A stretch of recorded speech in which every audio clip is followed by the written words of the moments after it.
제가 이단과 사입이라는 주제의 설교를 준비하게 된 것은 점점 이 종교계가 혼탁해지고 있고 또 영적인 세계의 이 흐름이 너무 교묘하고 다양해서 복음을 깨달았다고 하는 사람들마저도 이단에 쉽게 미혹이 되기도 하고 또 사이비에 물들기도 하기 때문이에요. 그래서 세상으로부터 불러냄을 받은 성도들, 그리스도인들에게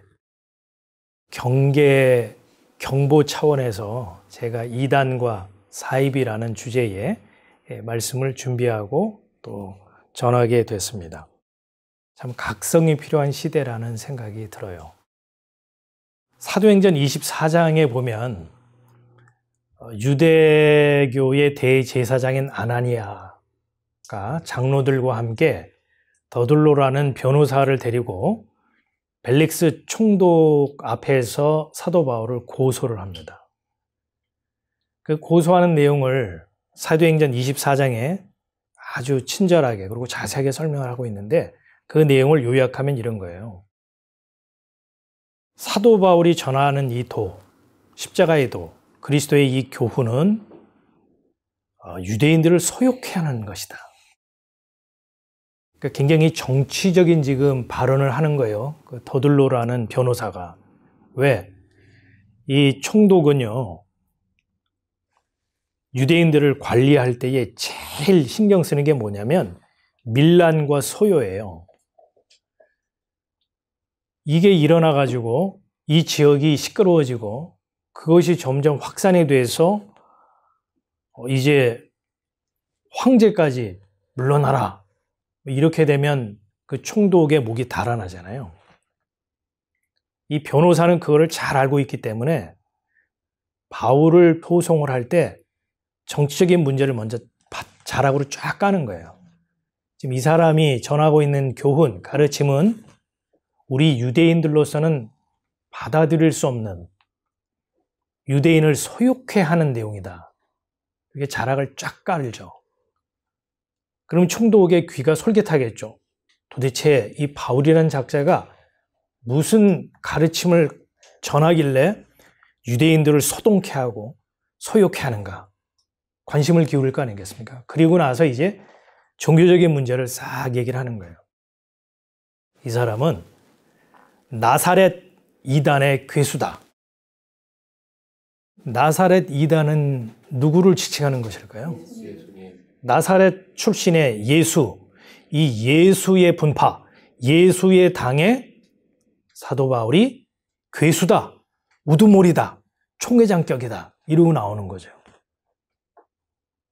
그러면 사도 바울이 무슨 교훈을 전했길래 유대교의 대제사장 아나니아와 장로들이 이 변호사를 대동해서 총독 앞에서 바울을 고소했느냐? 그 종교적인 내용은 뭐냐면 성전을 더럽혔다. 신성모독이죠. 예수님도 신성모독죄의 죄명에 의해서 십자가에 처형되었잖아요. 결국 지금 그 죄목을 뒤집어 씌우는 거예요. 유대 성전에 이방인은 출입할 수 있습니까? 없습니까? 그런데 바울이 헬라인들을 데리고 성전에 들어갔다는 거예요. 성전을 더럽혔다. 그리고 우리가 아다시피 바울이 전한 복음이라는 것의 핵심이 뭡니까? 주 예수 그리스도의 십자가 대속의 은혜로 구원을 얻습니다. 그거를 선포했을 거 아니에요. 유대인들의 입장에서 보면 이거는 이단적인 가르침인 거죠. 왜 이단적인 가르침일까요? 유대인들이 생각하고 있는 정통, 유대교의 교리라고 하는 것은 다윗과 같이 영적인 메시아가 등장을 해서 이 세상을 평정하고 그래서 유대인 중심의 새로운 세계 질서를 만들어가는 것. 그게 유대인들이 갖고 있는 메시아관이고 그들의 교리예요. 또 율법, 제사, 성전을 통해서 자기네들은 이미 거룩한 백성으로서 인정받은 선민이다 라는 거죠. 그런데 주 예수 그리스도의 대속의 은혜로 구원을 얻습니다 라는 그 가르침은 인간들은 모두 다 죄인이요 예수 그리스도라고는 어린 양 대속물이 없으면 그 죄로부터 사함을 받지 못하는 존재라는 거잖아요. 그것이 유대교와 이 사도 바울의 교훈과 정면으로 충돌하는 내용이기 때문에 유대교에서는 사도 바울을 가리켜서 성전을 더럽힌 자요 이단이다 이렇게 지금 낙인을 찍어버리는 거죠. 이러한 그 송사에 대해서 이제 사도 바울이 변론을 하거든요. 변론의 내용은 나는 유대인들을 정치적으로 소욕해 하고 밀란을 일으키기 위해서 온 자가 아니다. 내가 예루살렘에 온 지 이제 겨우 12일밖에 안 됐습니다. 12일 동안에 무슨 음모를 꾸미고 사람들의 마음을 도둑질해서 유대인들을 소욕해 하고 그래서 로마 정부에 저항하려 하겠습니까? 이게 변론을 하면서 사도 바울이 무슨 얘기를 하냐면 나도 유대인이고 나 유대교에 있을 때 나 바리새파 사람이었습니다. 나 태어난 지 8일 만에 할례 받은 사람이고 베냐민 지파로서 히브리인 중에 히브리인입니다. 내가 율법과 선지자들의 글을 제가 부정하느냐? 아닙니다. 저는 율법과 선지자들이 증거한 그 내용 그대로 예수가 그리스도라는 것을 증거했을 뿐입니다. 그분은 우리 죄를 위해서 고난을 받으셨고 십자가에 죽으셨고 그리고 사망 권세를 깨뜨리고 부활하셨습니다. 제가 그 내용을 전한 것뿐입니다. 라고 사도 바울이 변론을 한 내용이 기록이 되어 있어요. 유대교의 입장에서 보면 나사렛 예수당은 이단이죠. 그러면 나사렛 예수 분파, 나사렛 예수당이라고 합시다. 나사렛 예수교라고 합시다. 나사렛 예수교에서 유대교를 보면 유대교는 정통 신앙입니까? 이단입니까? 그러면 정말 진리가 뭐고 정통이 뭐고 바른 신앙이 뭐냐라는 거죠. 그 기준을 어디에 맞춰야 되냐라는 겁니다. 나사렛 예수교에서 말하는 이단과 진리의 기준이 뭐냐면 모든 인간은 죄인이라는 거예요. 근데 그 죄를 인간이 해결할 수 없는 상태라는 겁니다. 그래서 그 인간을 구원하기 위해서는 대속물이 필요한데 그 대속물이 바로 어린 양이신 예수 그리스도다. 그래서 주 예수의 이 대속의 은혜로 구원을 얻는 것이다. 이게 나사렛 예수교의 가장 핵심적인 교리이고 가르침이에요. 이게 사도들과 장로들이 모여서 교회의 입장을 밝힌 내용이 이겁니다. 주 예수의 은혜로 구원 얻는 줄 믿는다. 그 교회의 공식 입장입니다. 그거를 우리는 한마디로 십자가의 도, 십자가의 교훈이라고 말하고 사도들은 그 복음을 목숨을 걸고 전했던 거죠. 자, 그러면 이 유대교에서의 가르침은 뭘까요?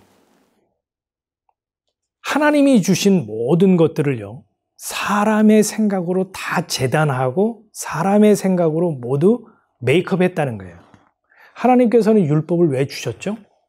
죄를 깨닫게 하기 위한 용도로 율법을 줬는데 유대인들은 그 율법을 받아서 내가 율법 지킴으로 내가 의로운 자가 될 수 있다. 그래서 이 사람들이 얘기하는 죄라고 하는 것은 속죄일에 짐승 잡아 희생제물 바치면 죄사함 받는다라고 생각을 했고 그들의 정결 예법에 따라서 그 율법을 실천하게 되면 깨끗한 자가 될 수 있다. 우리가 죄를 짓기도 하고 더러워지기도 하고 뭐 이렇게 때가 묻기도 하지만 그들이 하나님이 허락하신 정결 예법대로 실천하게 되면 깨끗하게 해줄 수 있다. 또 하나님께서 성전을 주신 목적이 뭐죠?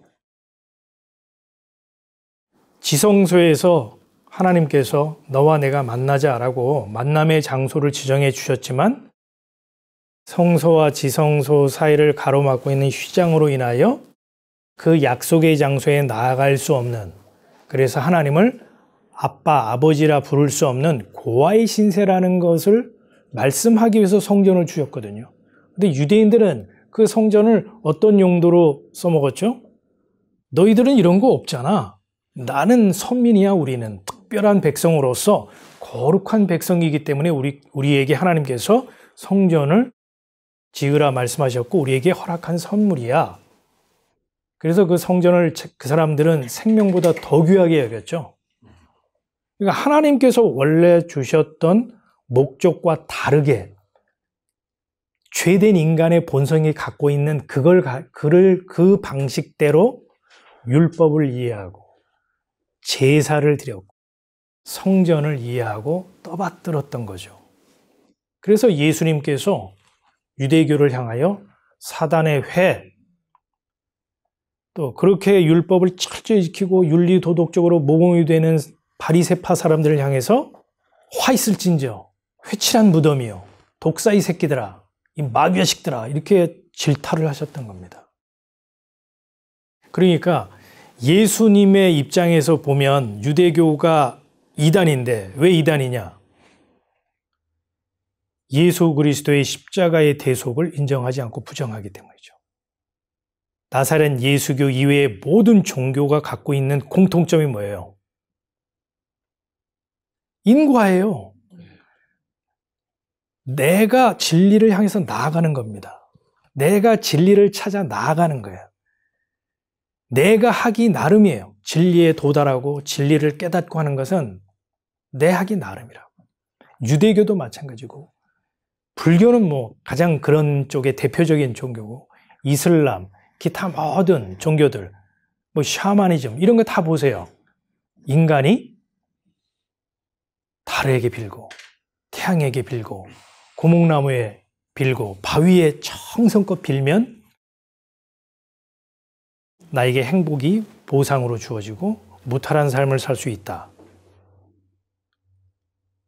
뭐 유대교나 다른 뭐 종교나 심지어 샤머니즘이나 다 똑같은 그런 그 패턴, 그 틀을 가지고 신을 숭배하고 있다고. 그런 의미에서 이 세상의 모든 종교, 아니 이 세상 자체가 다 뭡니까? 나사렛 예수교 입장에서 보면 다 이단인 거예요.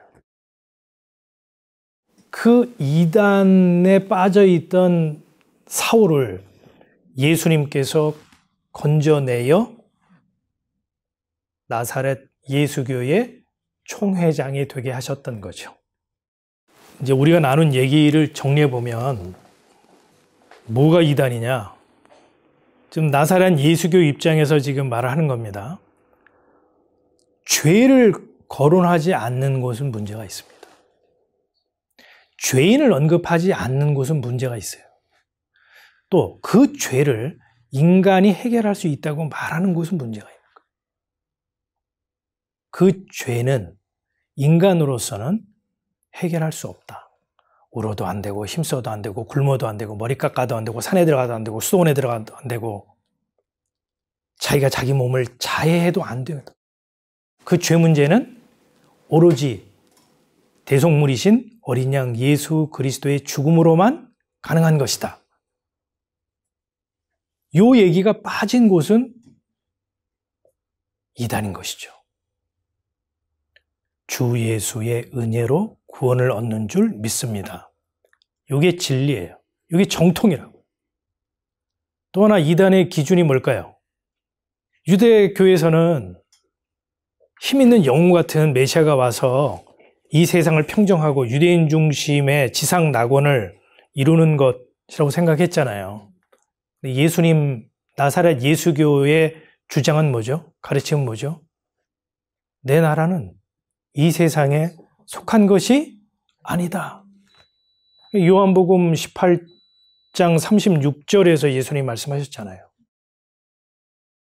사도들이 계속 얘기하고, 사실 구약에서도 얘기한 게 뭐냐면 성도가 이 땅에서 살아가는 것은 어떠한 삶이다? 나그네의 삶이다 그랬죠.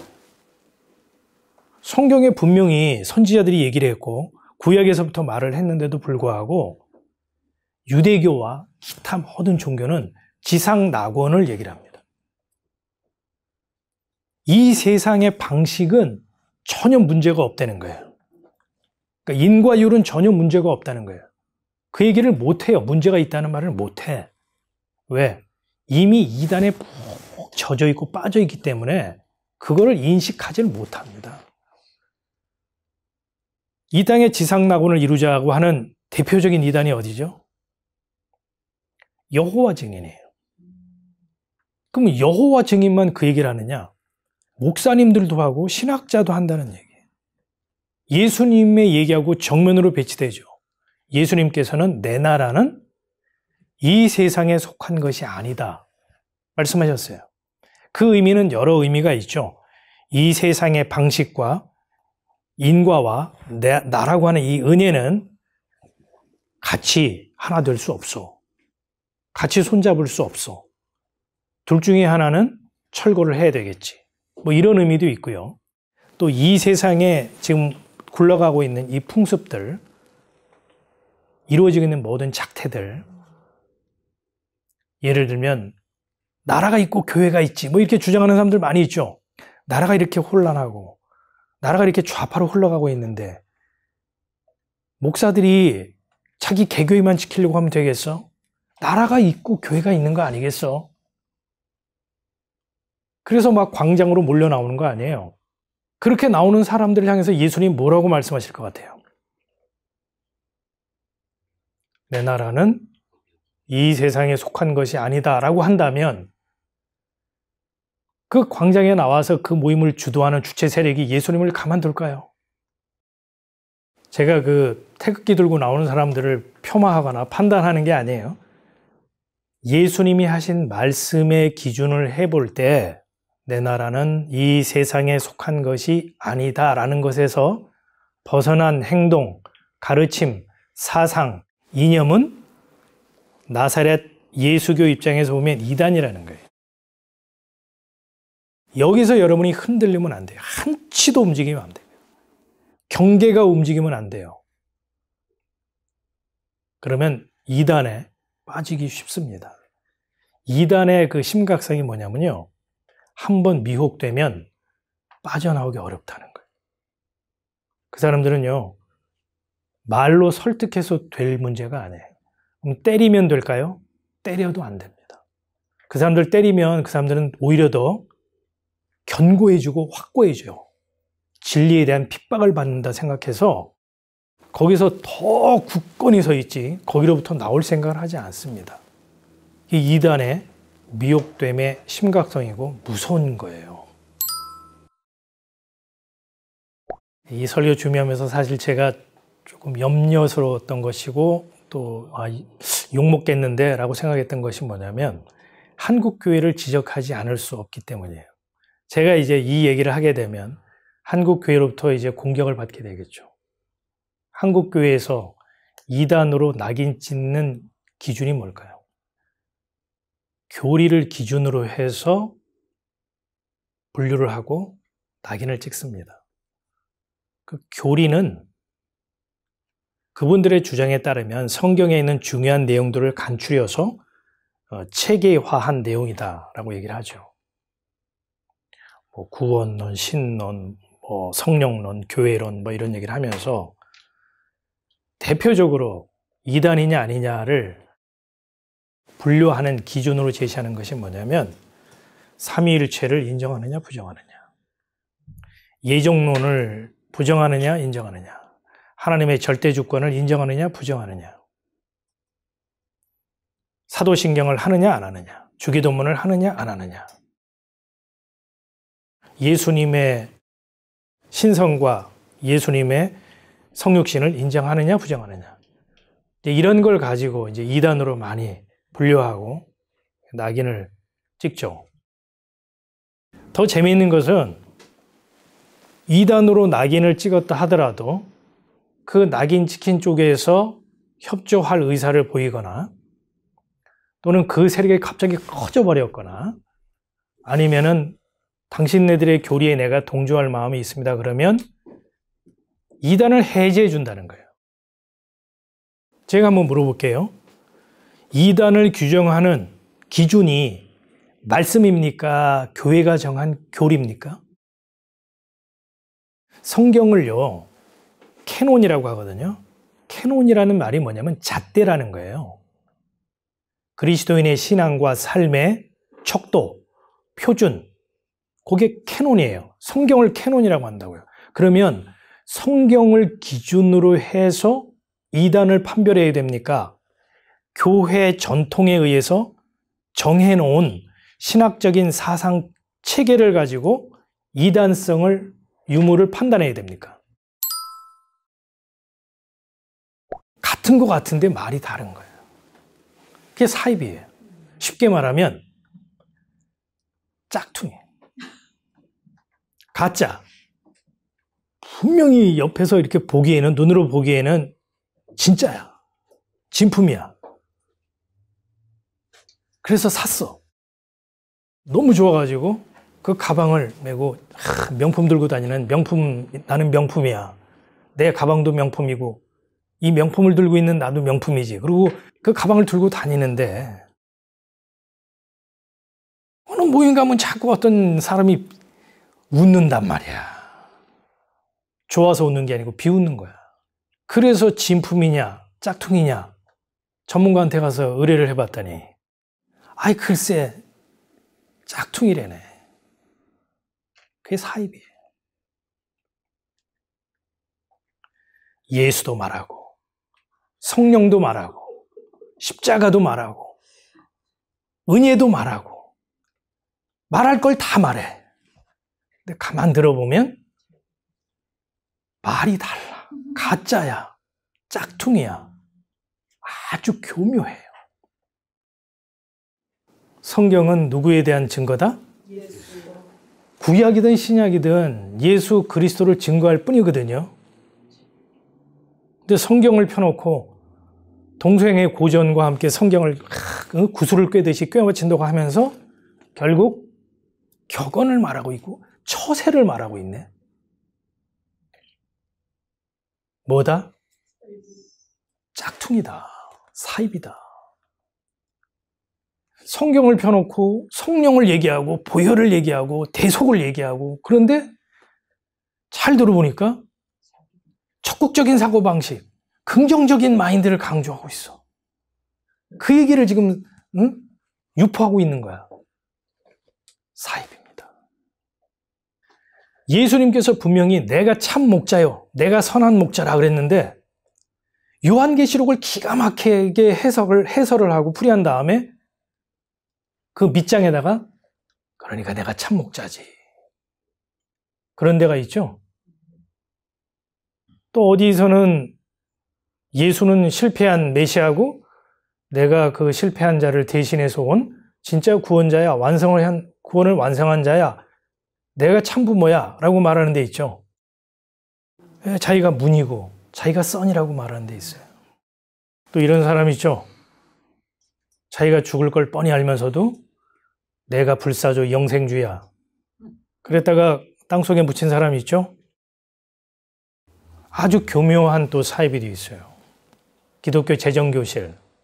그런 것도 성경을 얘기합니까? 불경을 얘기합니까? 성경 펴놓고 기도하고 그러고 말씀 전하면서 재정교실 얘기를 하는 거예요. 투자하면 30배, 60배, 100배로 주님이 뻥튀기 해줍니다.